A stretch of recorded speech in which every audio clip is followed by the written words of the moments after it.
Olá, eu sou a Sofia Couto. Sejam bem-vindos a mais um episódio dos Melómanos, os seres que adoram música. Como sabemos, a música é uma forma de linguagem que representa pensamentos abstratos e que, quando estes são usados em combinações várias, comunicam certos conceitos, ideias e, mais importante do que isso, emoções, que muitas vezes não conseguimos verbalizar ou descrever de uma forma tão clara numa folha de papel como quando ouvimos uma bela música. A música constrói também o nosso sentido de identidade, através de experiências que a própria música provoca no nosso corpo, no nosso tempo, entre os nossos pares, e o que nos permite criar uma narrativa cultural muito singular ao longo da nossa vida. E é esse o propósito de estarmos aqui hoje. Ficarmos a conhecer de uma forma mais lata, e digo eu, mais profunda e mais desconstruída, num mundo tão organizado e tão higiênico como o mundo em que vivemos hoje, pessoas que não vivem sem música e que têm algo claro a acrescentar às nossas vidas.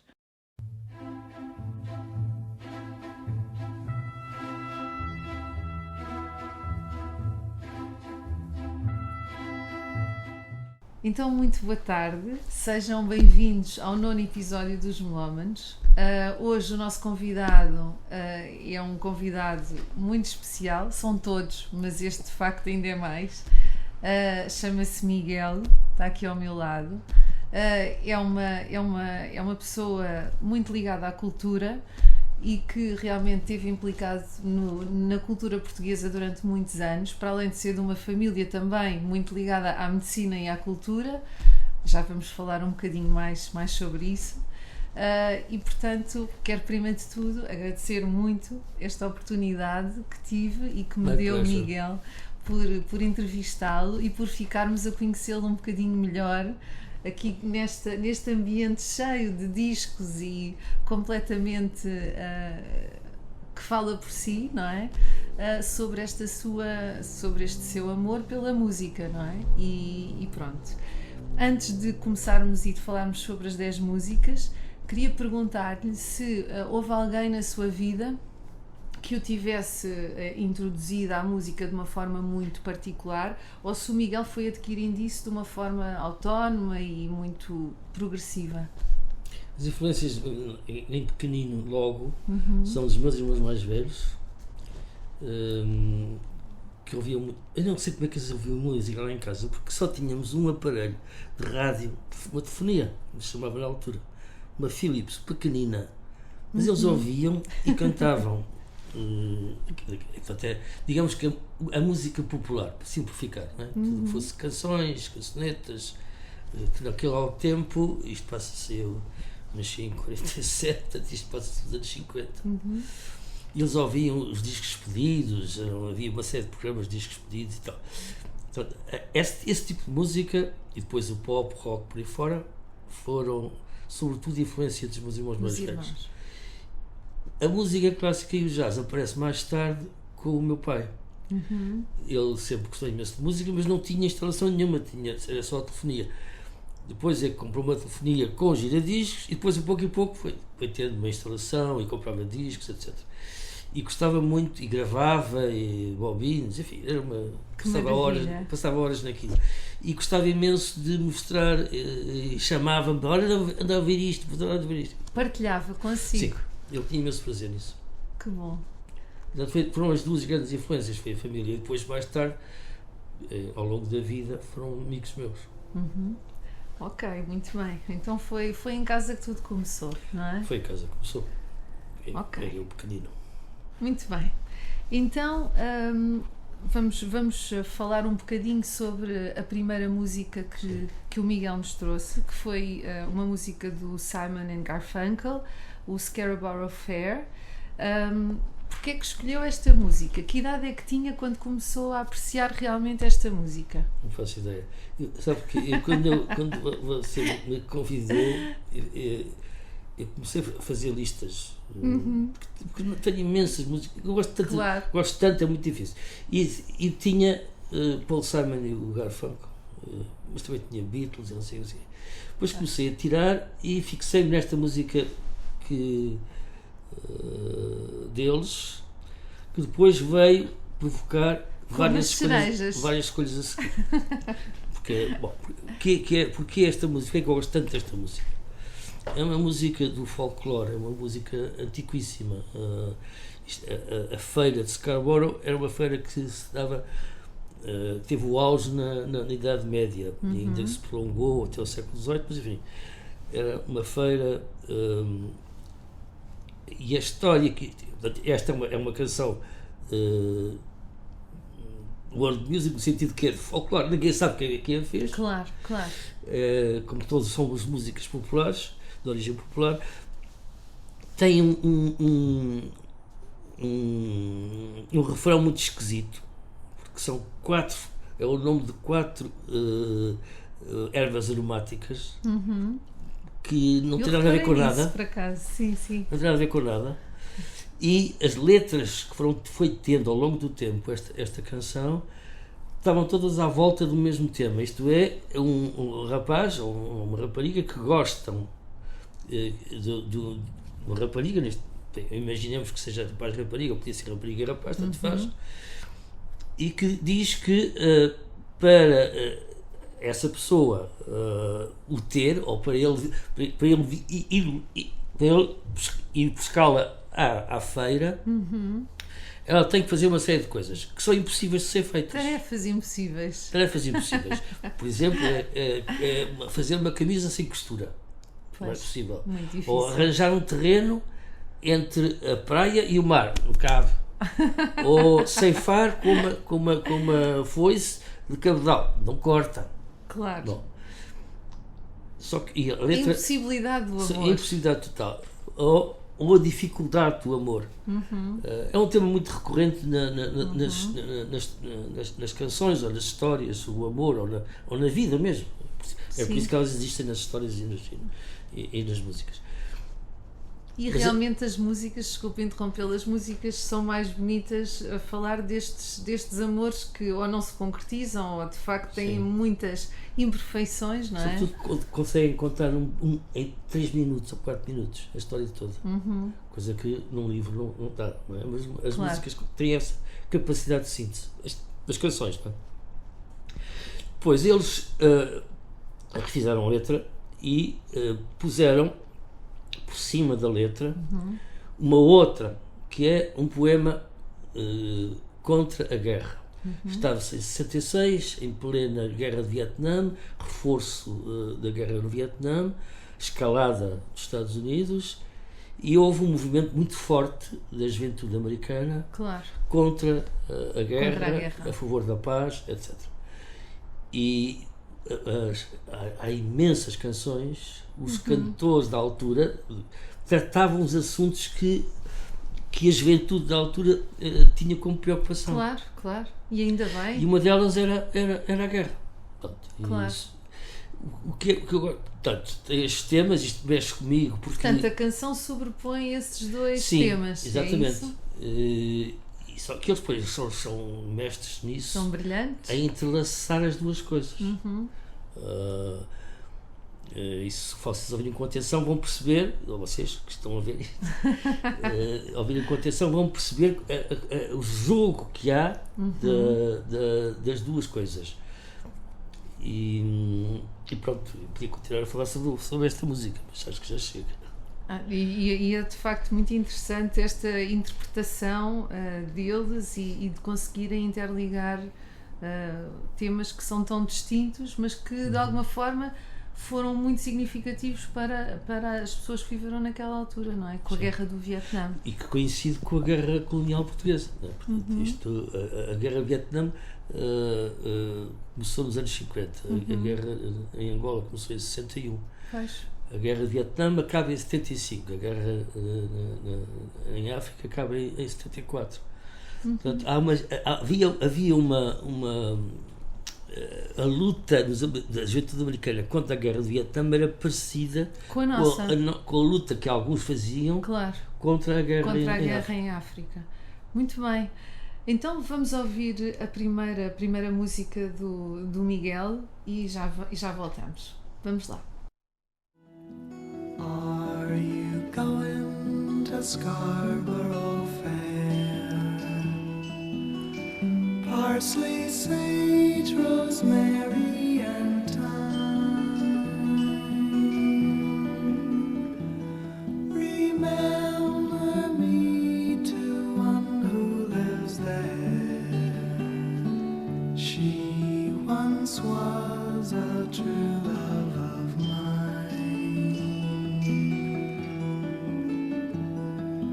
Tell her to make me a canary shirt, a deep forest green. Parsley, sage, rosemary, and thyme. Seed of sparrow and snow-crested cloud, without no seam nor need, and echoes the child of romance. She'll be a true love of sleeps unaware of a cloudy and calm. Tell her to find me a acre of land, a sprinkling of leaves. Parsley, sage, rosemary, and washes the dark with tear between the salt water and salty strands, and polishes a fan. She'll be a true love of mine. Tell her to reap it in a sickle, billows blazing in scarlet battalion. Parsley, sage, rosemary, and thyme, border the soldiers to kill, and gather it all at the bunch of peppers they long ago forgotten. She'll be a true love of mine. Então, vamos agora falar um pouco sobre esta segunda música que o Miguel nos trouxe, cantada também um dueto, o Fausto e o Zeca Afonso, Não Canto Porque Sonho, de um álbum de 74, não é? Se não estou em erro, Para o que Der e Vier. E pronto, eu perguntava ao Miguel porque é que escolheu estes dois estas duas grandes referências da música portuguesa para estarem aqui. Depois vai verificar que eu escolho vários da música portuguesa e são, vários deles são da minha geração, digamos assim. Nasceram nos anos 40, uns mais velhos que eu, na maior parte. E pronto, e são os do costume. Não é?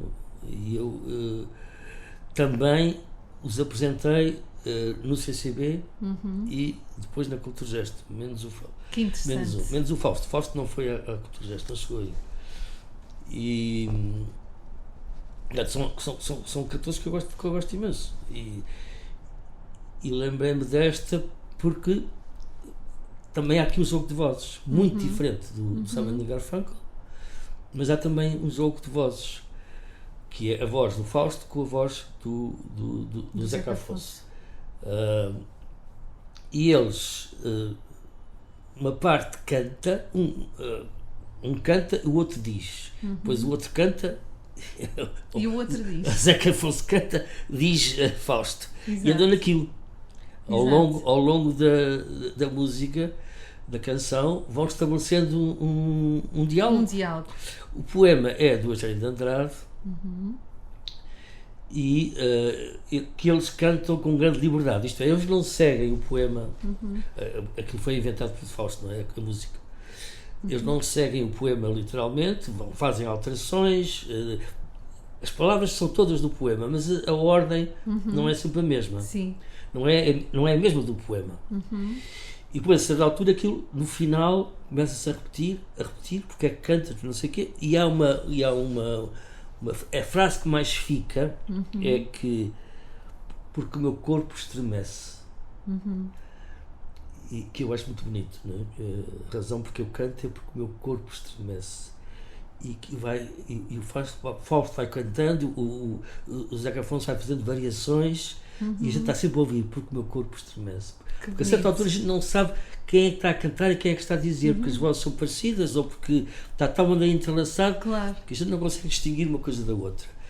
E é, pronto, também essa habilidade e o resultado em beleza do que é esta conjugação.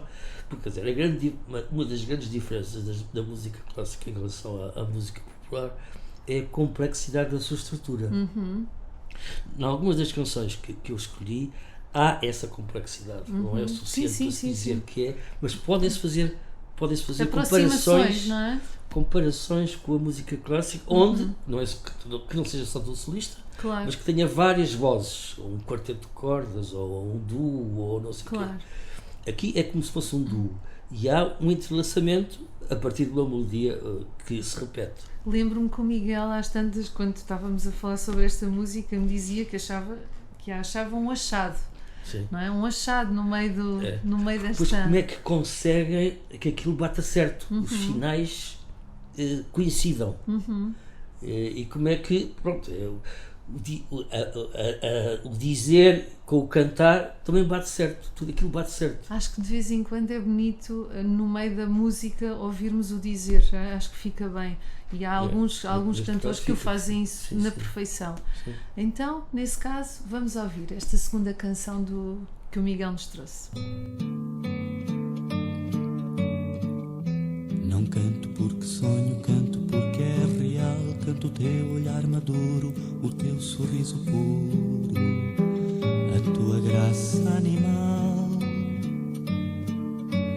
Canto porque sou homem. Canto porque és real.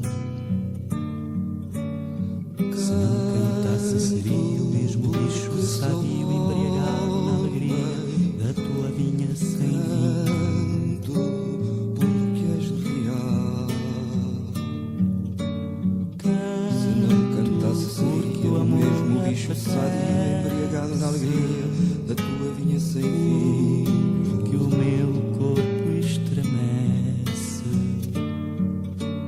porque o feno amadurece nos teus braços deslumbrados, porque o meu corpo estremece por ver-nos nus e suados. Que o meu corpo estremece, porque o feno amadurece nos teus braços deslumbrados, porque o meu corpo estremece por vê-los nus e suados.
Continuando nesta saga destes grandes nomes portugueses, não é? Vamos então, nesta terceira música, juntar o Fausto ao Sérgio Godinho e também ao Zé Mário Branco, exatamente. Nesta música que se chama O Canto do Estar na Viagem. Eu escolhendo esta música liquidei foram todos, Zé Afonso, Sérgio, Fausto, Zé Mário, estão lá esta todos. Geração está toda e o Zé Afonso era para todos a figura de referência. A referência, claro. Esta é uma canção que especialmente complexa, que o Zé Mário Branco escreveu para uma série de televisão da SIC que nunca. Só que ele demorou muito tempo a fazer a música e já não foi para a série. E a música tem 3 partes, com três histórias diferentes com 3 melodias diferentes.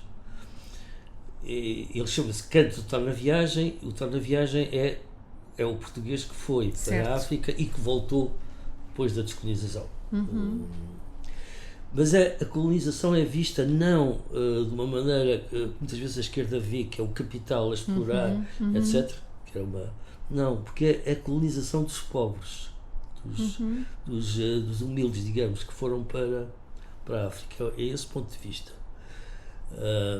Depois, a seguir, é o retorno deles. É a segunda. A primeira melodia, a primeira canção, se quiser, a primeira parte da canção é uma voz, e também na versão original, que o Zé Mário gravou primeiro, era uma voz e um coro. Depois, a seguir, a segunda história é o retorno dessas pessoas a Portugal. E era a voz do Fausto. E a terceira história, na letra, não é? Que o Zé Mário propõe é que se veja a colonização do ponto de vista dos africanos, dos que lá estão. Claro. Como é que eles receberam, mas nada disto é do ponto de vista político, digamos, muito marcado ideologicamente. Ao contrário, e o Zé Mário Branco era uma pessoa de esquerda, extrema-esquerda, com um passado e toda a sua vida muito foi ativo, muito ativo. Esta canção não é uma canção, não é como o FMI ou coisas assim. Aqui eles o Três Cantos, aquele espetáculo que eles fizeram no Coliseu, fizeram um DVD. Nós fomos assistir também. Vocês foram? Fomos. Que sorte, eu não fui.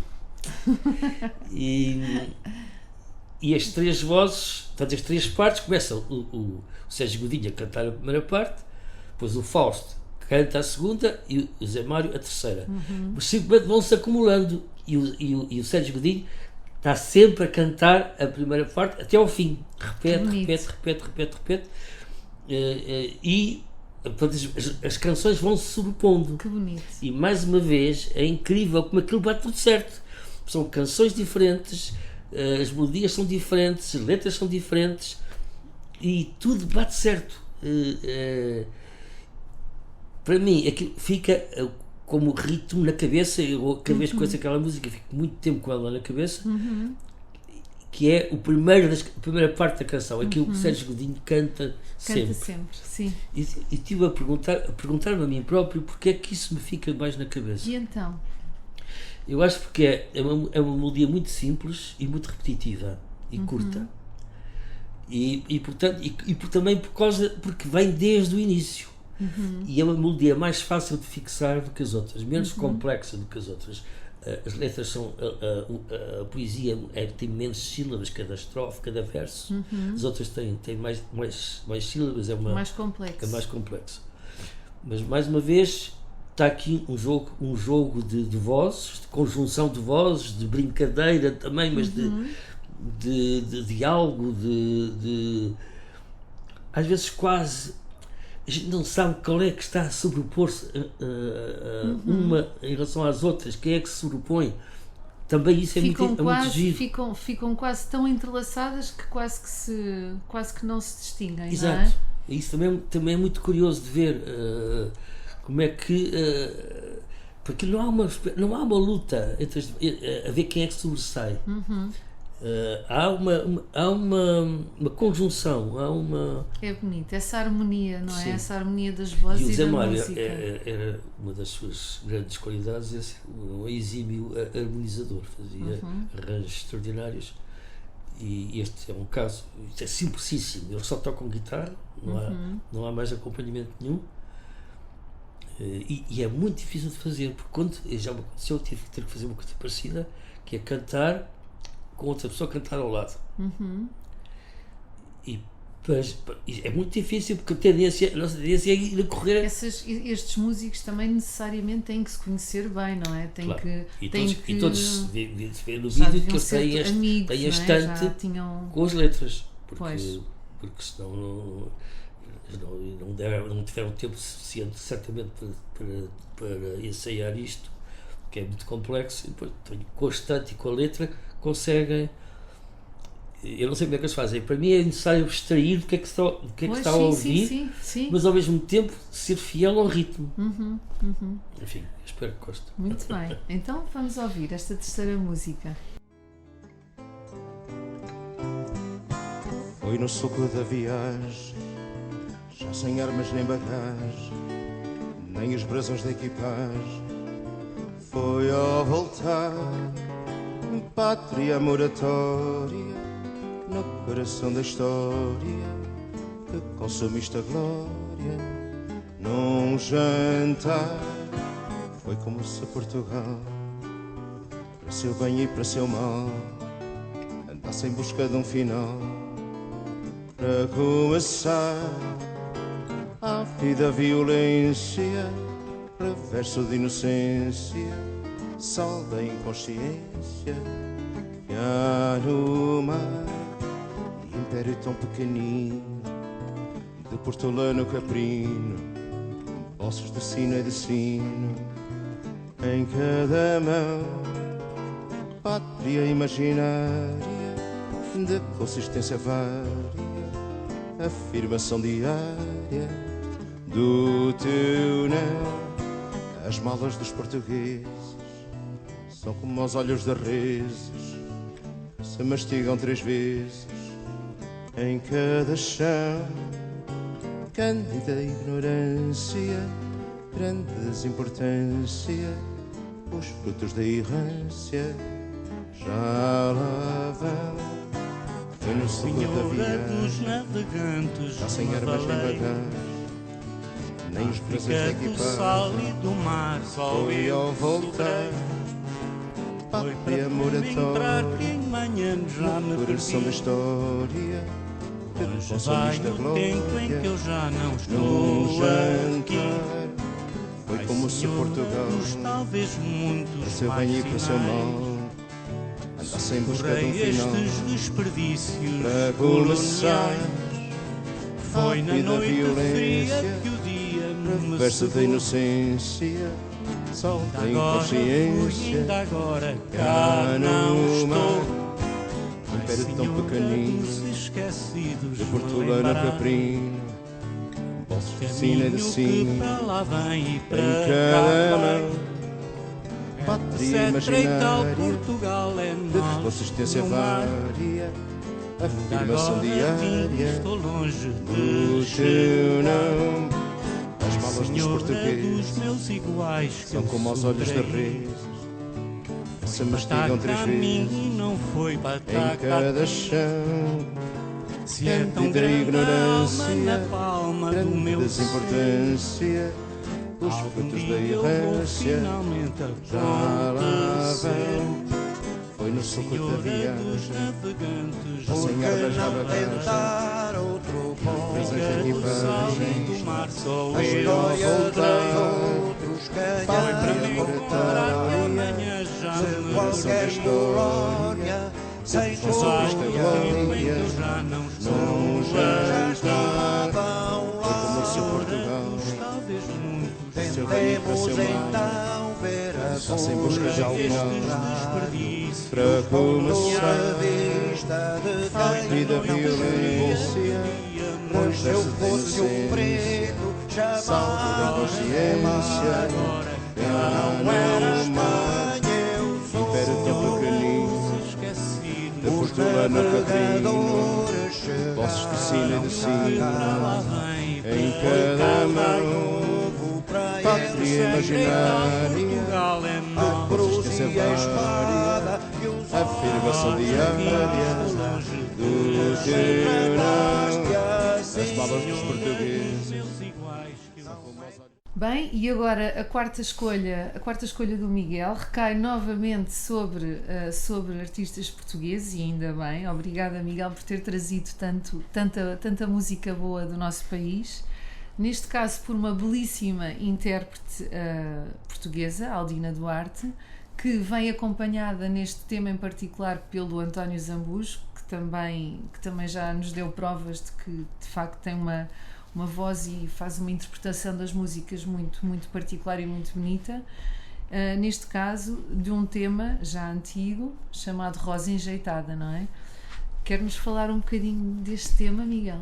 Eu sou muito amigo da Aldina. Eu, quando ouvi o primeiro disco, eu estava na Culturgest nessa altura, ouvi o primeiro disco da Aldina e disse: eu quero trazer esta mulher à Culturgest. Mas quero conversar com ela, quero perceber. Pronto, e a partir daí fez-se uma amizade que dura até agora há 20 anos. Portanto, é normal que eu escolha uma canção e um fado da Aldina. O António Zambujo também o convidei para ir à Culturgest, também é uma pessoa que eu gosto imenso, como cantor e como pessoa. Bom, mas eu assisti muito à concepção deste disco, que a Aldina ia me contando. A concepção deste disco é cantar grandes êxitos que outros cantaram, mas de uma forma, a forma que ela encontrou para os interpretar. Portanto, ela canta fados do Marceneiro, da Amália, por aí fora. Este fado era cantado pela Maria Teresa de Noronha. Certo. Portanto, que corresponde, normalmente, o que se diz é que é a raiz aristocrática do fado, a linha aristocrática do fado. Cantava maravilhosamente e tinha alguma popularidade também porque ela tinha um programa na rádio que durou 23 anos. Vai ser incrível! Assim, você veja lá, Incrível, os Glómanos também têm que arranjar 23 anos. Era um programa quinzenal da emissora nacional que ela aguentou 23 anos. Bom, e eu não sei se as pessoas conhecem, afinal, desventurada, quem és tu? Rosa enjeitada. Ela cantava isto com uma voz muito fininha e com pianíssimo e fortíssimo. Grande amplidão. Esta impressão que vão ouvir não tem nada a ver com isto. É completamente diferente. É uma interpretação destes dois Em grande parte foi eles conversaram antes e não sei o quê, combinaram vagamente, mas aquilo saiu na altura da gravação. E é, mais uma vez, um jogo extraordinário entre duas vozes. Mais extraordinário ainda quando a gente se lembra da versão original, digamos assim. Da Maria Teresa de Noronha. Embora que haja, pois houve outras pessoas que cantaram, a Hermínia Silva também tem uma gravação que eu também ouvi, mas enfim. Esta é especial para si. É porque quase não parece um fado, mas é muito durido também, porque é uma história enjeitada, a Rosa enjeitada, uma mulher infeliz, o amor jovem, uma mulher nova, que teve desgosto de amor, que foi injetada por todos.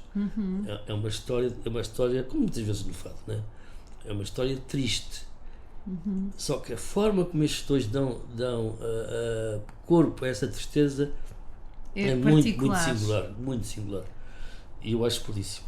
Então temos que ouvir. Então vamos ouvir a Rosa Enjeitada com a Aldina Duarte e com o António Zambujo. Vamos lá.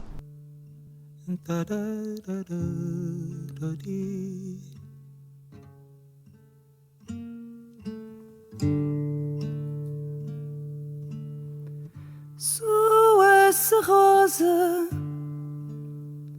caprichosa, sem ser má, flor de alma pura e de ternura ao Deus dará, que viu um dia que sentia um grande amor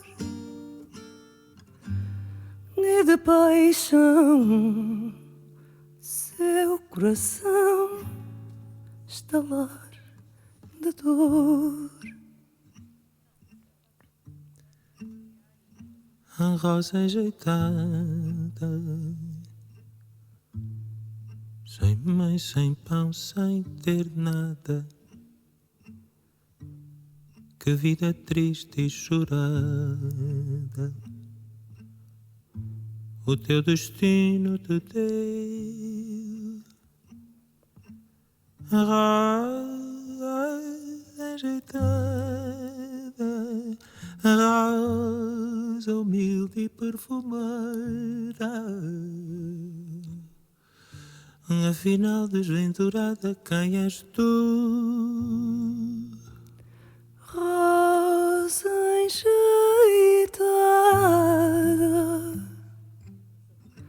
uma mulher que sofreu.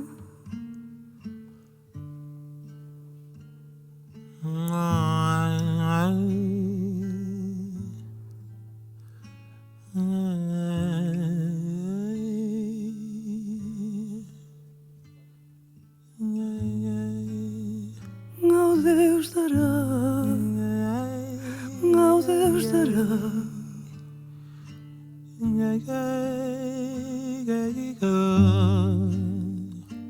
um grande amor no coração.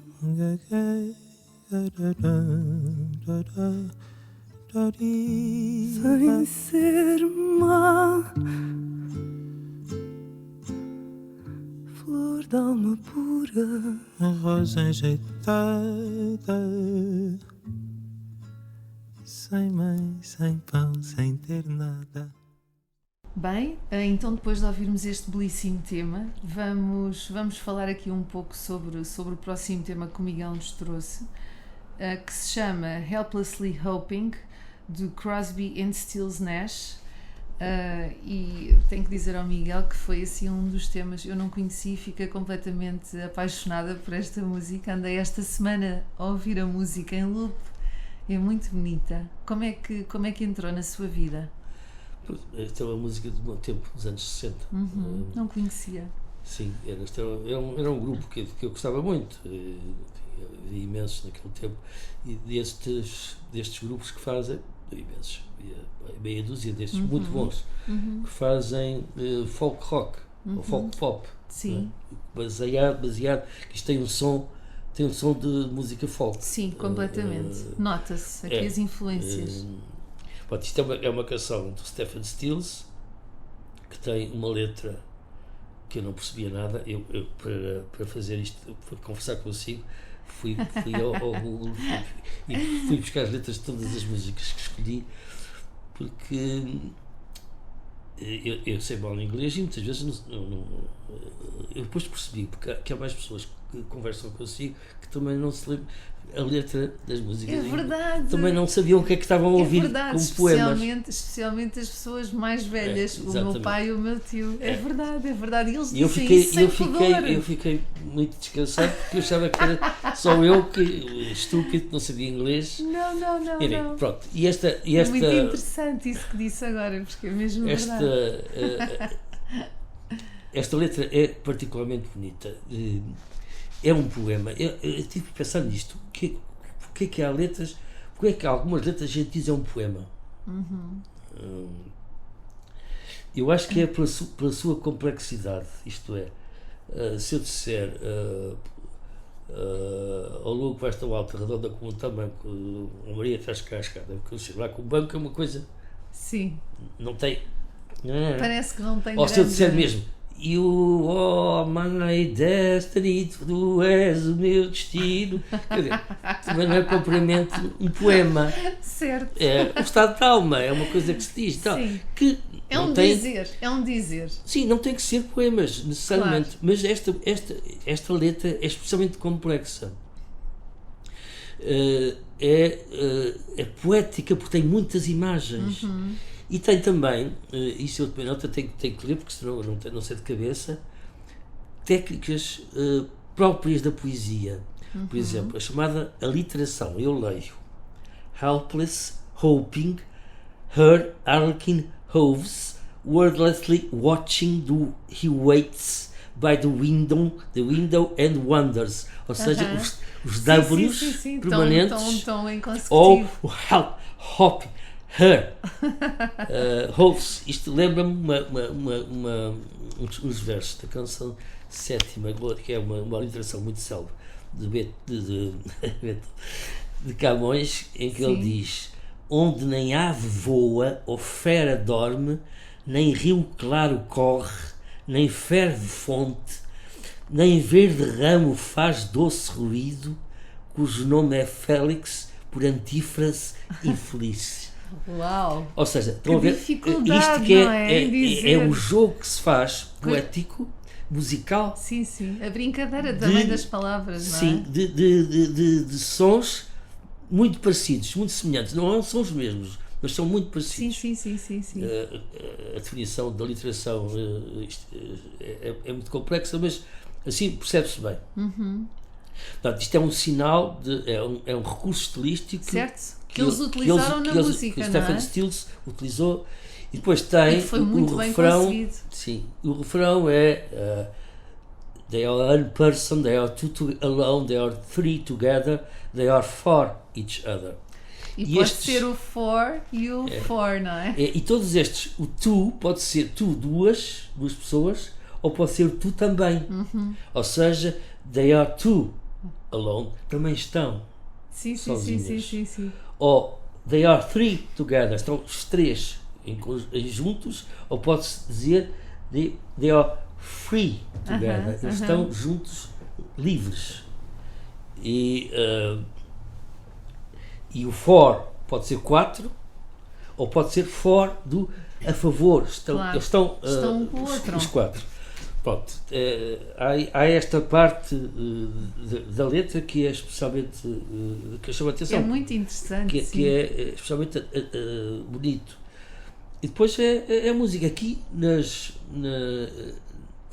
eles cantam em uníssono, isto é, não há a melodia é sempre a mesma. Claro. Todos cantam a mesma melodia, mas cantam-na em eu não sei música, mas em tons coro, diferentes, não é? porque Em coro. tem timbre, as vozes são diferentes e uns cantam um tom mais Claro, acima, outros claro. e é desse conjunto todo Que fica que surge música. a música. E pronto, eu acho lindo isso. E o efeito é muito bonito mesmo. E é mais muito uma bonito. vez, cá estamos com as vozes sucessivas, este jogo de vozes em canções. E daí também se chamar Helplessly Hoping, não é? Exatamente. Então vamos ouvir. Helplessly hoping her harlequin, others nearby, awaiting a word, gasping at glimpses of gentle true spirit. He runs, wishing he could fly, only to trip at the sound of goodbye.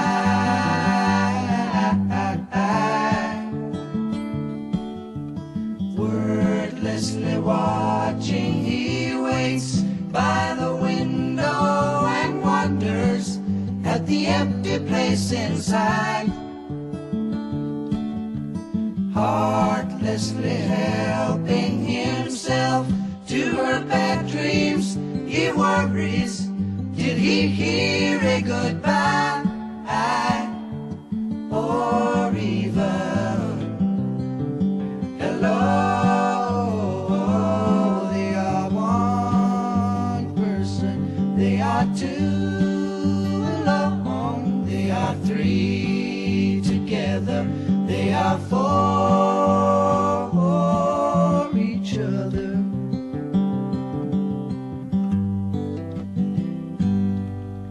Stand by the stairway, you'll see something certain to tell you. Confusion has its cause. Love isn't lying, it's loose in a lady who lingers, saying she is lost and choking.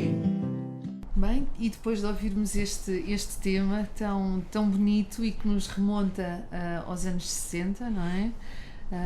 Nos Estados Unidos, aqui vamos então iniciar aqui o sexto tema que o Miguel nos trouxe, agora passando para o outro lado do Atlântico, para o Brasil, de Cartola e também um dueto, curiosamente, Cartola e Bete Carvalho, As Rosas Não Falam.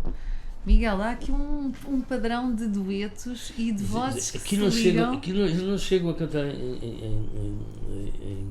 em conjunto. em conjunto. Eles estão no mesmo sítio. Ok. Ainda atrás. O Cartola é talvez, enfim, é um dos grandes nomes do samba bossa nova Brasileiro, sim. É um homem que viveu numa favela, uma mangueira. Ainda a favela estava no início. A família não era de lá, mas depois tiveram dificuldades económicas e foram para a mangueira. Ele tem uma vida vadia, teve vários anos complicada, da malandragem, que é o que se usava, ainda se usa, o malandro. Sim. Que anda nos copos e enfim, pronto, da vida boémia, mas sem cheta, não tem dinheiro nenhum. E tive muitos anos nisso e sempre a compor. Sim. E compunha para muitas coisas, para muita gente, e para os grupos de carnaval e para aquelas coisas. Pronto, e aquilo ia tendo algum sucesso, mas ele tinha uma vida completamente desregrada, depois desaparecia, depois achavam que ele tinha morrido, depois voltava a aparecer, e acaba por só ter êxito no final da vida, à volta dos 80, 70 e tal. Okay. Ele não se chamava Cartola. Cartola é obviamente uma alcunha, e tem graça porque como é que ele ganhou a alcunha? O meu não estudava, o pai mandou para as obras. E ele arranjou um chapéu de coco, ia ser velho, de certeza, claro, para não lhe cair o cimento em cima da cabeça. Ok. E então os colegas começaram a lhe chamar Cartola. Muito bem. E Cartola ficou toda a vida. Ficou. Parece todo. Esta canção das Rosas Não Falam também tem uma história, segundo eu li, que é. Ele uma vez trouxe para a mulher, já no final da vida, trouxe para a mulher um ramo de botões de rosas, não sei o quê. Plantaram aquilo no jardim e há uns dias depois, não sei, umas semanas, não sei, aquilo, as rosas explodem e ficam lindas, saem do botão e abrem. E a mulher abre a porta do jardim, vê aquilo e diz: Cartola, venha cá ver o que é isto que aconteceu e tal. Como é que isto foi possível? E diz: eu não sei, as rosas não falam. Então daí o nome da música. Daí o nome da canção, e depois passou a ser uma canção celebérrima, onde eles depois fizeram uma casa fora da favela, e na zona onde era a casa há uma praceta que se chama As Rosas Não Falam. Muito bem. E eu acho lindíssimo porque as rosas não falam, simplesmente as rosas exalam o perfume que roubam a ti. Eu acho muito bonito. Pois, ele gravou isto num vinil que não teve saída comercial, e a Bete Carvalho, 2 anos depois, gravou num LP. Foi a música foi ela que lançou comercialmente.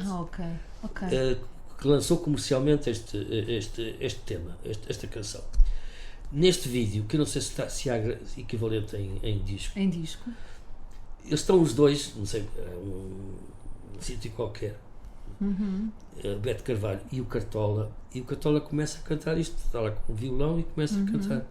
Ela assiste, mas não participa propriamente portanto, este é um dos solos, há mais das outras das músicas que eu escolhi. E porque é que eu escolhi esta? É difícil de saber, de dizer, porque eu gosto. O que é que lhe diz? E é uma coisa que tem a ver com. Eu acho que é o verso a ideia de que as rosas não falam, mas roubam o teu perfume. Acho lindíssimo. E que depois ele quer se queixar ele quer se queixar as rosas do desgosto amoroso. Mas diz bobagem, que estupidez, elas não falam. E depois a volta que lhe dá, elas roubam o teu perfume. Ficam só com a imagem pictórica da beleza da amada, não é? Mas está bonito. É bonito, é uma imagem bonita e também muito associada, não é? Muito associada esta versão tem as versões ao vivo têm vantagens e inconvenientes. Uma das vantagens é que as coisas saem menos estudadas, saem mais espontâneas. Não é? E não tem acompanhamento quase nenhum, é só ele à guitarra, portanto percebe-se melhor a voz do que a versão que ele gravou, que tem um acompanhamento com muitos instrumentos e não sei o que. Bom, é por isso que eu escolhi, achei graça a esta espontaneidade e esta Da leveza. versão ao vivo, não Sim. é? Muito bem, então vamos ouvir. As rosas não falam. Vamos ouvir. Bate outra vez com esperanças o meu coração. Hoje já vai terminando o verão. Enfim, volto ao jardim com a certeza que devo chorar, pois bem sei que não queres voltar para mim. Queixo minhas rosas, mãos, que bobagem as rosas não falam. Simplesmente as rosas exalam o perfume que roubou de ti. Ai, devias vir para ver os meus olhos tristos e quem sabe sonhavas meus sonhos por mim. Bate outra vez com esperanças o meu coração, pois já vai terminando o verão. Enfim, volto ao jardim com a certeza que devo chorar, pois bem sei que não queres voltar para mim. Deixo minhas rosas, mas que bobagem, as rosas não falam, simplesmente as rosas exalam o perfume que roubou de ti. Ai, devias vir para ver os meus olhos tristos e quem sabe sonhavas meus sonhos por mim. Devias vir para ver os meus olhos tristonhos e quem sabe sonhavas meus sonhos por mim. Bem, vamos continuar aqui na sétima escolha do Miguel, ainda do lado do Brasil, mas agora com uma intérprete feminina, de quem eu também gosto muito e tenho muito apreço pelas suas interpretações e pelas suas composições. Elis Regina, neste caso, de uma música que se chama Retrato em branco e preto, não em preto e branco, como se costuma dizer. Quer-nos falar um bocadinho do porquê desta escolha, Miguel? Isto é de um disco que a Elis gravou, Elis e Tom, a música de Tom Jobim. E foi, a certa altura, ela fazia, não sei se 10 anos de contrato com a Philips e queria um presente. E aqui, como presente, gravaram um disco com músicas, com canções do Tom Jobim.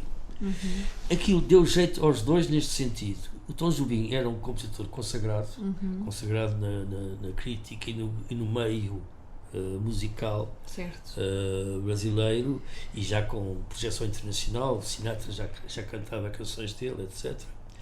Mas não era um cantor popular no Brasil. Se ele fazia um show, tinha pouca gente. Elis era ao contrário. Nesta altura tinha imenso sucesso no público, mas não tinha grande sucesso na crítica, nem no grupo dos cantores mais sofisticados, mais conceituados, do ponto de vista artístico. Certo. Digamos que ela era uma cantora mais popular, menos preocupada com os temas que cantava, não tinha uma formação política contra a ditadura como os outros tinham. Mais espontânea, mais livre. Sim, mas mais do que isso, fazia canções, não eram canções pimba, evidentemente, mas eram canções, cantava canções que muita gente gostava, mas que não se via as capacidades artísticas profundas dela. Certo. E, portanto, essa conjugação, aquilo deu o disco foi um êxito estrondoso e os dois ganharam com isto. A música, como eu estava a dizer, era do Tom Jobim, a letra é do Chico Buarque. E aqui o Chico fartou-se de fazer letras para a música, para músicas do Tom Jobim. E verificarão ao ouvir, quem não conhecia a música vai por ondas, começa em notas graves, sobe, notas agudas, depois volta a descer, depois sobe, depois desce, depois sobe, depois desce. E o Chico inventa uma letra que é uma história de amor exatamente assim, que também sobe e desce, que também que é esplendorosa e depois decai. E é extraordinário como é que ele consegue. Pode, ele é talentosíssimo, não é? Como ele consegue pôr a letra em combinação perfeita com a música. Mas depois a história do retrato a branco e preto tem a ver com a parte final da canção, é que ele diz: vou colecionar mais um soneto, outro retrato a branco e preto para rimar com soneto, certo. A maltratar o meu coração. Bom, e o Tom Jobim disse: pá, esse retrato a branco e preto, os retratos são preto e branco. Sim, está bem, então eu vou dizer, vou colecionar mais um tamanco outro retrato a preto e branco. Isto é, ele explicava que o branco, para uma palavra que rimasse com o branco, era muito difícil. Pois, claro. E, portanto, por isso está... Houve ali uma troca. Para ficar... Sendo que até fica muito mais bonito do que a branco e preto. E mais original, não se dizer a preto e branco, que é o que é óbvio, e inverter a ordem, a gente tem outra noção, tem outra, outra imagem. Literária e também musical. Visualizamos logo de forma diferente. É completamente diferente de ser preto e branco, é banal. A branco e preto é outra coisa. E a interpretação da Elise é fabulosa. Eu acho que ela era fantástica, apesar de realmente o Chico ter também ser um intérprete e um compositor e escritor também, muito, muito bom. Eu gostava muito das músicas e gosto das músicas da Elis Regina. Então vamos ouvir o retrato em branco e preto. Vamos lá.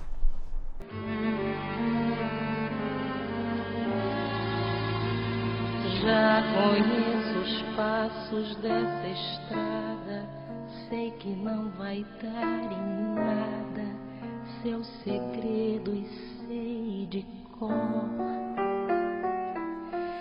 Já conheço as pedras do caminho e sei também que ali sozinho vou ficar tanto pior. O que é que eu posso contra o encanto deste amor que eu nego tanto, evito tanto e que no entanto volta sempre a enfeitiçar?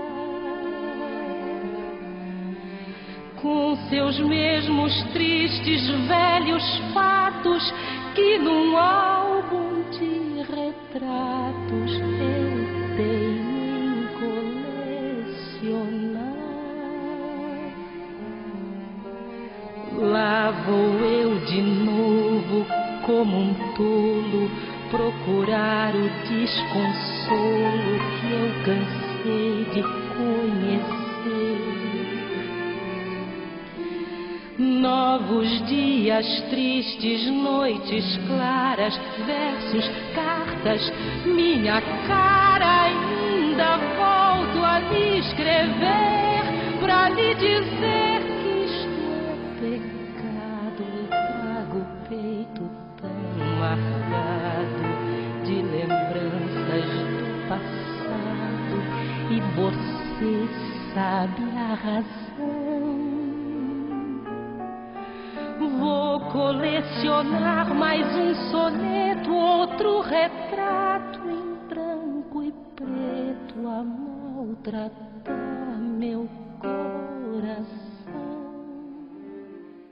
Bem, e agora para o 8º tema, também vamos agarrar aqui na composição do Chico Buarque, aqui em dueto com uma italiana que se chama Chiara Civello, não é? E num tema que se chama Lo che amo solo te.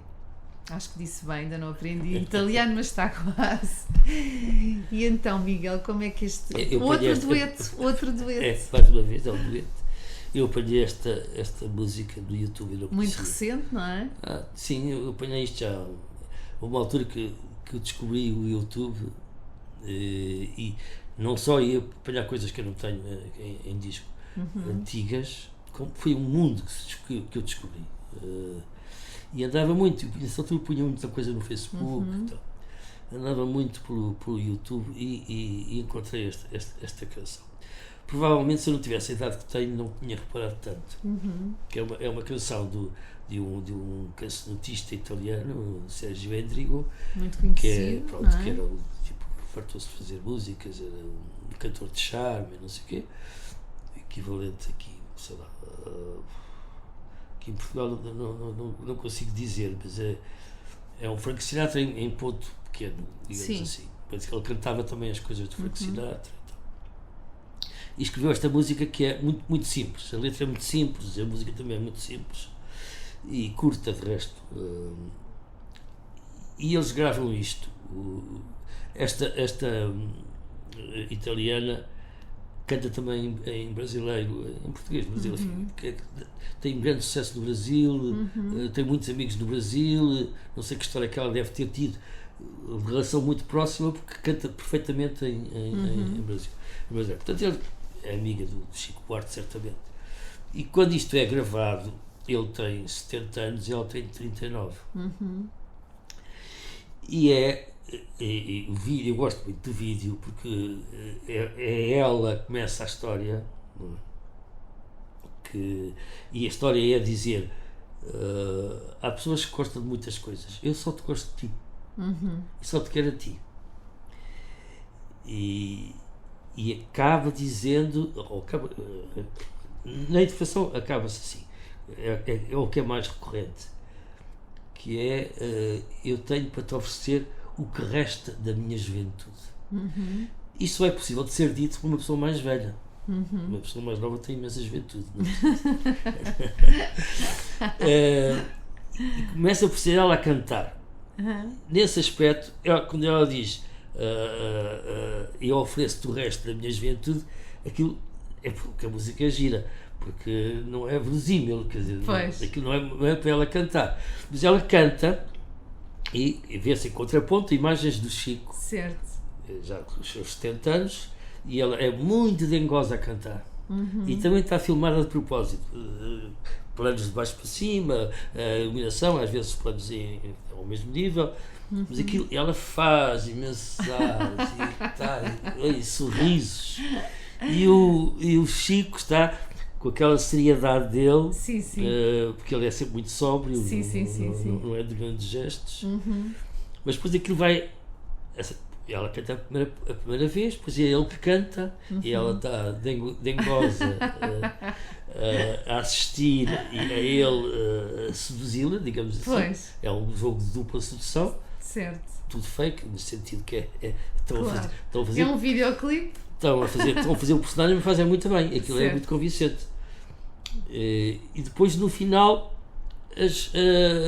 as vozes juntam-se. Cantam juntos. E fazendo arranjos à volta da canção, ela vocaliza, isto é, canta sem palavras, ou canta com palavras, às vezes, mas o que fica sempre é ele a dizer: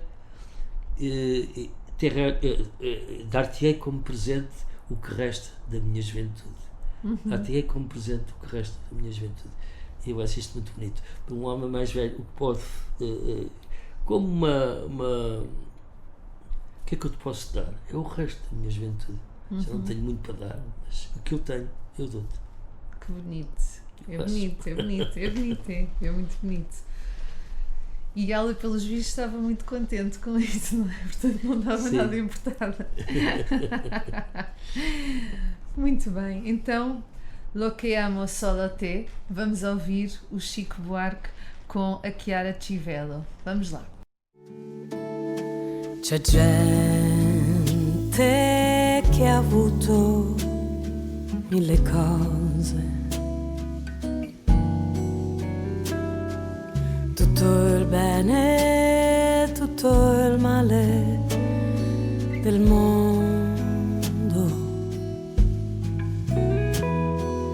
Io ho avuto solo te,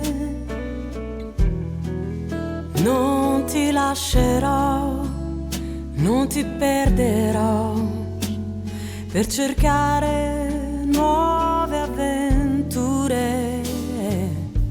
C'è gente che ama 1000 cose e si perde per le strade del mondo. Io che amo solo te, io mi fermerò e ti regalerò quel che resta della mia gioventù.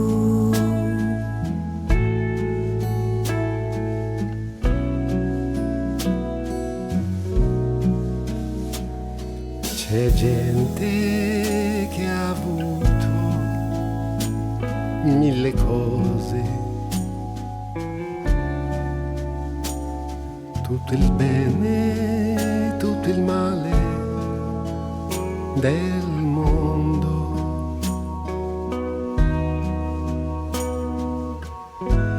Io ho avuto solo te e non ti perderò, non ti lascerò per cercare nuove illusioni. C'è gente che ama 1000 cose e si perde per le strade del mondo. Bem, e agora vamos aqui para a nona escolha do Miguel. Desta vez vamos para os lados do jazz, aqui com Giovanni Guidi e com um tema Avec le temps.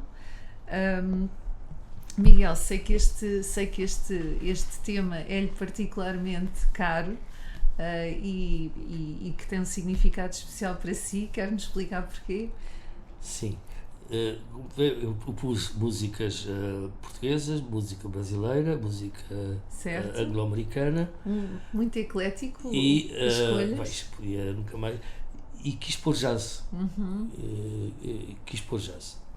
Não pus música francesa, porque achei que as pessoas que ouvem este podcast, se calhar estou enganadíssimo, sabem menos francês do que eu e, portanto, se calhar não apreciam tanto a música francesa, porque pronto. Mas este é um tema. Mas gostamos Sim. de música francesa. Este é um tema do Léo Ferré, Avec le temps, va, tout s'en va. Muito triste, porque a dizer que tudo se pode. O tempo tudo leva e acaba mesmo, incluído o amor. É uma música extensa. E acha mesmo que é assim? Isso não me pronuncio. Mas acaba. Não, a gente pode sempre dizer que sim, porque quando se morre, acabou. Já não há, a não ser para quem seja católico, ou assim, que tenha uma visão escatológica da vida, mas para quem não tenha, o amor pelo menos acaba com a morte. Sempre que a regra é que o amor não dura uma vida inteira, há fases, Certo. Enfim, seria outra conversa. Outra discussão. Sim. Portanto, eu gosto muito do tema e por um lado, liga-me à música francesa, que eu não pus nada, e é neste trio. O disco não é só um trio, são 5, mas neste tema é um trio apenas. O baterista é o meu filho. E eu gosto. Eu acho que o meu filho é um grande músico, pronto, ok, mas é coisas de pai. E é. São coisas de pai. E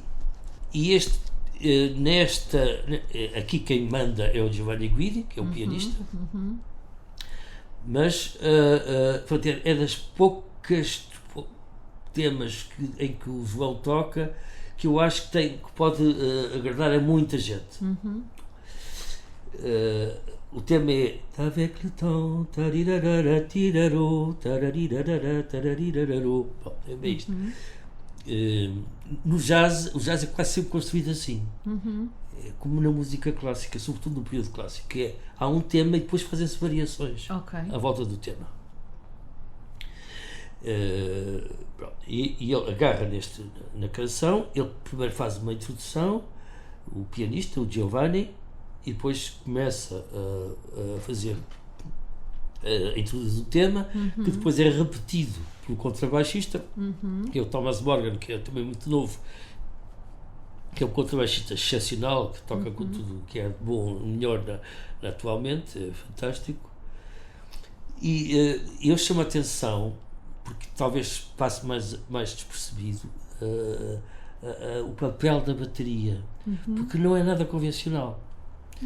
Normalmente a bateria marca o ritmo e o balanço da música, e é muito importante. Então quando os agrupamentos são muito grandes, quem tem que estar a aguentar o grupo no ritmo e na toada é o baterista, ou a secção rítmica, normalmente é a bateria e contrabaixo.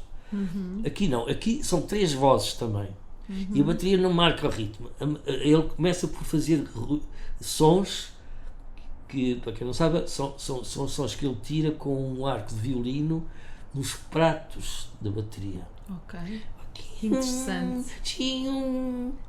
E pontua isso, porque de vez em quando toca num prato. São coisas muito discretas. Muito subtis. Sim, outras vezes não, outras vezes são mais clássicas, digamos assim, mas é um papel da bateria que não é o tradicional. Certo. É um instrumento como os outros, funciona quase como um instrumento melódico. Claro que ele não pode, a bateria não pode dar aquelas notas de tariraru, tarirará, não é possível, não é? Claro. Mas está em pé de igualdade, contribui para o conjunto na de uma mesma forma, proporção. Exatamente, não está a suportar, não é um apoio em que os outros, mas é uma voz que está ao mesmo nível das outras vozes. Isto não é muito comum, e se ouvirem com atenção, isto obriga a alguma atenção para se perceber. É muito bonito o tema, eu já ouvi. A música ouve-se bem quando se ouve com muita atenção. É muito, muito, muito bonito. Vamos ouvir Avec le temps com este trio de Giovanni Guidi. Vamos ouvir. Então, o último tema que o Miguel nos trouxe, também ainda dentro desta onda jazzística tão boa, aqui com um nome maior do jazz, não é? O Keith Jarrett, e a canção que nos trouxe, o tema que nos trouxe é o Somewhere Over the Rainbow, no concerto já dado em Tóquio, não é? Se bem me recordo, em 84, que o Keith Jarrett teve brilhante, e eu sei que é um profundo amante do jazz, mas porquê é que escolheu este tema em particular? Foi um bocado por acaso, porque então, tinham no YouTube tinha o mais bonito solo de jazz, assim, uma coisa, era um título certo. Que alguém pôs, quando pôs lá o vídeo, pôs aquilo, e eu falei, o que é isto? Vamos ouvir. Bom, mas o Keith Jarrett de facto é uma referência, não é? É um dos grandes do jazz do século XX, XXI, ele já não toca, porque teve um AVC e portanto deixou de tocar. Varia muita coisa a dizer, mas esta música é uma música do filme do Feiticeiro de Oz, que cantava isto era a Judy Garland, pequenina. E tornou-se um tema educacionário americano. Sim, beijamente conhecido. E aqui mais uma vez se vai ver ele a tocar o tema, logo praticamente no início, faz uma pequena introdução e entra no tema. Se a gente tiver com atenção, percebe perfeitamente que está lá a canção, e depois desaparece, começa a fazer as variações. E no vídeo vê-se que pode parecer uma coisa esforçada, que é os gestos ele debruça-se muito sobre o piano, ele inclina-se imenso sobre o piano, e depois faz imensas caretas e aquilo é tudo concentração, é tudo força de concentração. E por também isso interpretação, não é? Para poder interpretar daquela forma. É tudo improvisado, não é? Ele sabe o tema, mas é tudo improvisado na altura. Claro. E isso também explica como ele era exigente em concerto, no silêncio das pessoas. Eu lembro-me uma célebre história ele tocou no Coliseu e saiu porque as pessoas estavam a fazer barulho. Interrompeu e foi-se embora. Ok, não sabia. Ficaram todos, mas de facto, se a gente olhar, verificar aquilo, é um esforço total de concentração que ele não pode ser perturbado, porque senão não consegue tocar daquela forma, ou não conseguia. Sim, agora é que já não consegue. E agora achei que como para acabar, é uma música curta. Normalmente os solos do Keith Jarrett são coisas longas. E não dava para aquele concerto em Colónia é assim uma coisa maravilhosa. É um dos discos mais vendidos de jazz do mundo sempre. É bonito demais. É bonito demais mesmo. E o Keith Jarrett é quem financia a SAM, que é a editora dele, financia. É a grande fonte de rendimento da SAM. E sobretudo por causa porque ele tem muita qualidade, de facto. É um contemporâneo do jazz maravilhoso que temos. Bem, então vamos ouvir a versão do Keith Jarrett, Somewhere Over the Rainbow, e pronto, e já falamos.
Então, depois de ouvirmos estas belíssimas e cuidadas escolhas que o Miguel nos trouxe e que eu agradeço. Sempre simpático. Queria perguntar-lhe, imagine, hoje é sábado à tarde, estamos aqui numa tarde chuvosa de outono, eu estou particularmente com uma belíssima companhia, estou muito, muito contente de estar aqui e eu e o mundo inteiro estávamos todos em uníssono aqui a ouvir o Miguel, a dar-nos uma dica para melhorarmos a nossa vida no nosso dia-a-dia, uma coisa prática que o Miguel achasse que faltasse à humanidade e que de facto parece que as pessoas não percebem, para vivermos todos um bocadinho melhor. O que é que nos diria? Eu tive que fazer isso, porque eu já sei o formato do programa do seu podcast. Não estou a improvisar. Eu pensei em várias coisas. Então, o que é que se lembrou? E a coisa que eu lembrei que podia ser mais execuível com toda a facilidade, sim, é andar mais devagar no automóvel. Isto é, na autoestrada, em vez de andar a 120, andar a 100. Aqui na segunda circular, que eu moro em cima da segunda circular, em vez de andar a 80, andar a 60. Na cidade, a 8, 40 e 30. E porquê? Isto tem duas vantagens. Então. Uma é porque se gasta menos gasolina, embora seja muito discutido. O que é que. Portanto, uma preocupação ecológica. Exatamente. E nesta altura, eu lembro-me também disto por causa da crise energética. Não é? E muito bem. E porque a gasolina está cara. Bom, pronto. Embora, como eu disse, há muita discussão à volta de o que é que mas o que é que faz gastar menos gasolina? E depois há muitas coisas nos carros que podem contribuir para isso. Mas parece que há uma unanimidade em dizer que se andar mais devagar, até certo ponto, se andar mais devagar, gasta-se menos. Isto é, a 120 gasta-se mais do que a 90. Normalmente os cálculos que as fábricas fazem, como dizem, o gasto médio é uma velocidade constante de 90 km/h.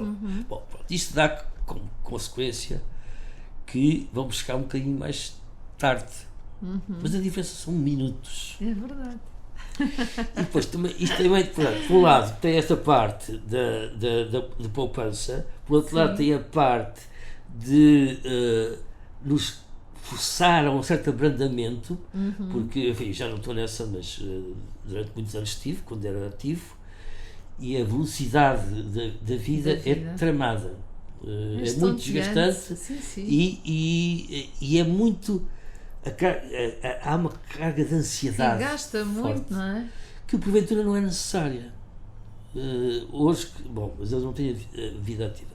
Bom, portanto, também tinha mas eu acho ótimo dizer isso, porque é uma maneira de nós, não é? Que andamos sempre acelerados também, porque refletirmos. Porque não é necessário andar tão depressa. Porque, por exemplo, no automóvel, o que se poupa em distâncias que não são muito grandes, mesmo que sejam grandes, as grandes, 10 minutos, 8 minutos. Qual é o significado disso? Sim, é verdade. A maior parte das vezes, nada. Depois tem outra vantagem, que é a segurança. Isto é, eu já fui atropelado na cidade. Se a pessoa andar muito devagar, a 30 a hora, facilmente os acidentes são menos graves e haverá menos, porque a pessoa pode reagir. Isto já existe em muitas capitais. O meu filho, o músico que vive em Bruxelas, ele quando pega no carro, ele diz: então está a andar todo devagar. Ele anda a 30, porque eles lá andam a 30 a hora em cidade. Andam mesmo a 30 a hora, não andam mais. E eu tenho feito este exercício de andar, tentar baixar, andar mais devagar. Bom, eu tenho tempo, porque é o que não me falta. É uma curiosidade da velhice, que é: no dia nós temos tempo, nós não temos tempo de vida.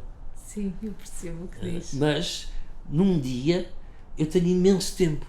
A primeira coisa quando eu reformei, a primeira coisa foi: o que é que eu faço a isto? A este tempo todo. Bom, mas deixa outra conversa. Mas eu não consigo ver onde é que está a velhice desse lado do sofá. Não consigo. Está bem. Quando quer chegar a esta idade, logo vê. Eu consigo ver a juventude desse lado do sofá. e daquele lado que está. Não, mas eu acho que está com uma cabeça a funcionar tão bem e sempre tão preparado e tão lúcido para tudo o que é novo e bonito. Você é muito simpática. Não, é verdade. É verdade. Esse tempo é relativo. Também gosto muito de conversar consigo e estar consigo. My pleasure. Olha, eu acho que foi uma ótima dica que deu aos nossos ouvintes, aos nossos melómanos, e acho que também vou tentar implementar isso. Vai ser difícil. Isto é uma coisa que não custa nada. É verdade, é uma também questão 5 ou 7 das pessoas que quiserem, nem é preciso fazer uma lei, nem nada. É as pessoas quererem. Claro. Nós estamos sempre. Um dos problemas em relação às consequências do clima é sim. Nós achamos que é uma realidade que nos ultrapassa e que não podemos fazer nada. E podemos, não é? Há algumas coisas podemos. Podemos, claro. Não resolve o problema. Claro que não resolve o problema. É um pedacinho. Olha, eu conheço várias pessoas que concordam com o Miguel, não posso estar aqui a nomeá-las, mas várias pessoas que me são muito próximas e que concordam totalmente consigo. Olha. É verdade. Olha, adorei essa sua dica. Muito, muito pragmática e muito útil para todos. Bem, então, agora que já falámos e já conhecemos aqui o nosso melómano sob este ponto de vista musical, eu vou fazer uma pequena biografia deste meu querido amigo que dispensava, na realidade, apresentações, mas eu vou tentar acrescentar mais alguma coisa, de uma forma muito singela. Então, o melómano desta semana chama-se Miguel Lobo Antunes, tem 74 anos e nasceu em Lisboa, na maternidade Abrão Bem Saúde, já atualmente extinta. Pertencente a uma das famílias mais reconhecidas do nosso país, também o Miguel contribuiu, e bem, para este belíssimo resultado. Em criança, até sensivelmente aos 9 anos, afirmava, e estas são as suas palavras, ser um menino bem comportado, bonzinho, bonitinho e de olhos azuis, mimado pela mãe por ser o mais novo de 4 irmãos rapazes. Ainda vieram mais 2 a seguir ao Miguel, 6 e 10 anos depois de si. Afirma com orgulho que foi a mãe que o ensinou a ler e a contar, por ter nascido em dezembro e ter ficado mais um ano em casa antes de ir para a escola. Lembra-se que, apesar de ter sido sempre bom aluno e de fazer com gosto os trabalhos de casa, tinha sempre muito medo de errar quando os professores o questionavam. Acrescenta ainda, sem medos e sem pudor, que sempre foi inseguro e ansioso, características essas que se mantêm até aos dias de hoje. Os tempos livres eram passados a brincar com os irmãos, sobretudo com o irmão Pedro, que tinha apenas mais 2 anos que o Miguel. A casa, mítica, situava-se em Benfica, tinha um belo jardim e era nesta freguesia que vivia toda a família dos 2 lados, mãe e pai, avós, tios e primos incluídos.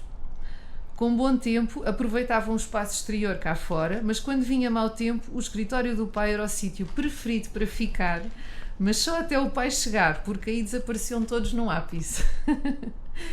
Para além dos irmãos, brincava também com uma prima da sua idade e não se importava de todo de brincar com bonecas e com casinhas de bonecas, aos pais e às mães e a tudo a que estivesse relacionado com brincadeiras de meninas. Quando questionado acerca de alguma aprendizagem de um instrumento musical na infância, disse-me que, apesar de haver tradição de tocar piano, de tocarem piano na família, já que 2 tias paternas eram professoras de piano, deste instrumento, essa sorte já não lhe coube, apenas aos irmãos mais velhos. Vicissitudes de ser o 4º filho e, portanto, ser uma logística complicada, imagino eu. Na sua vida, a música apareceu sempre, sem pedir licença. Era uma prática natural da sua casa e da sua família, como já percebemos por aquilo que também nos foi contando. Desde a prima Madalena, que tocava piano, até às brincadeiras com canções na escola e no liceu, passando pela bendita telefonia que o pai e os seus irmãos mais velhos ouviam em contínuo.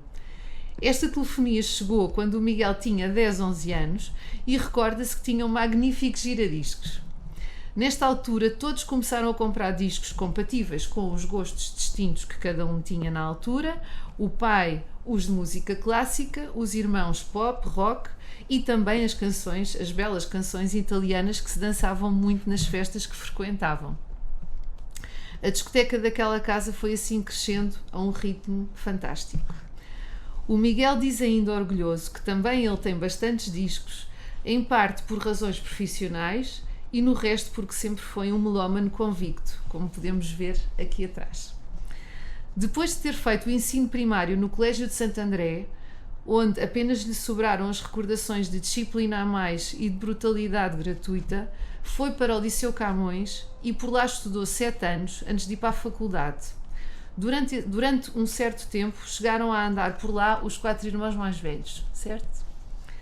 Na adolescência, em plenos anos 60, que sorte ter vivido a adolescência nesta altura, digo eu, ouvia sobretudo música inglesa e americana, a tal que passava nas festas onde se dançava. Mas também refere que gostava imenso de música francesa, desde Jacques Brel a Aznavour, Becot. Como estudava francês, percebia bem as letras e dava-lhes outro valor. O que não acontecia propriamente com o inglês, onde era menos fluente. A partir de certa altura, iniciou-se também na música brasileira e também foi com o pai que aprendeu a gostar de música clássica e de jazz. Confessa que consegue ouvir música com todos os estados de espírito e isso é sempre uma mais-valia para relativizar a sua realidade. Por fim, afirma que a partir de uma certa idade, a música também começou a fazer parte da sua profissão de gestor e programador cultural. A par das atividades culturais e lúdicas da sua adolescência, a certa altura teve de escolher a advocacia como profissão, tendo ingressado aos 18 anos para a Faculdade de Direito, já que o curso tinha muitas saídas profissionais. E estava fora da equação ser médico ou engenheiro, profissões que subjavam na sua família, já que tinha um pai, neurologista, um irmão, o irmão António, psiquiatra, o irmão João, neurocirurgião, o irmão Nuno, pedopsiquiatra e por aí fora nas gerações que se seguiram. Quando questiona o Miguel sobre o seu percurso profissional, afirma com orgulho que trabalhou em muitos sítios e que articulou tantas coisas diferentes e que para responder a esta pergunta levaria demasiado tempo. De uma forma muito sucinta, refere que foi bibliotecário no Tribunal Constitucional, tendo criado a biblioteca, por exemplo, e que desde os anos 80 trabalhou afincadamente na área cultural como administrador e responsável pela programação cultural do CCB, da Culturgest, diretor artístico do Festival de Música de Mafra, entre outros programas culturais de relevo nacional. Consegue afirmar que foram anos de muita exigência, mas sobretudo retrospectivamente de muito prazer. Quando lhe peço para descrever a sua família, a altura, distingue a altura em que era pequeno, em que realmente os pais, os irmãos, os tios e os primos assumiam um papel muito relevante no seu crescimento como indivíduo. Especificamente, os 4 irmãos mais velhos eram também os netos mais velhos e por isso tiveram a sorte de assistir a casamentos de quase todos os tios e diz com muita graça que eram o centro das atenções. Este modelo posteriormente replicou-se nas gerações seguintes, nomeadamente em casa, com a descendência dos seus pais. Considera que são uma família muito unida, grande, com muito afeto à mistura e que se juntam com imensa frequência. São o que se pode chamar uma bela alcateia. O Miguel tem 2 filhos, dos quais muito se orgulha e estende esse orgulho aos seus sobrinhos e aos seus pares. Esta nova geração tem também uma boa dose de qualidade humana, para além das reconhecidas qualidades profissionais. Reformou-se há 5 anos e, apesar de ter sido difícil ao início abrandar o ritmo, como nos disse mesmo agora, diz com graça que não tem planos para o futuro, pois nunca os fez e as coisas foram apenas acontecendo na sua vida. Por exemplo, há 3 anos fez um filme, o Tecnoboss, pela primeira vez e foi incrível, completamente improvável aos 70 anos, pela batuta do João Nicolau. Julga que tal experiência não se repetirá, vamos ver, mas, enquanto viver, tentará beber a vida com alguma intensidade, como tem feito até aqui. Já me disse pessoalmente algumas vezes que está perto do fim, mas nunca acredito muito no meu convidado, que gosta de não criar muitas expectativas em torno de si, mas que de repente, quando menos se espera, aparece com uma curva improvável na sua vida e a manobra de forma inteligente, criativa e muito leve. Muito obrigada, Miguel, pelo prazer que foi estar aqui consigo, por esta entrevista e por ter partilhado a sua música, os seus ideais e os seus amores connosco. Muito obrigada. Muito obrigado. Foi um prazer. Obrigada e até para a semana.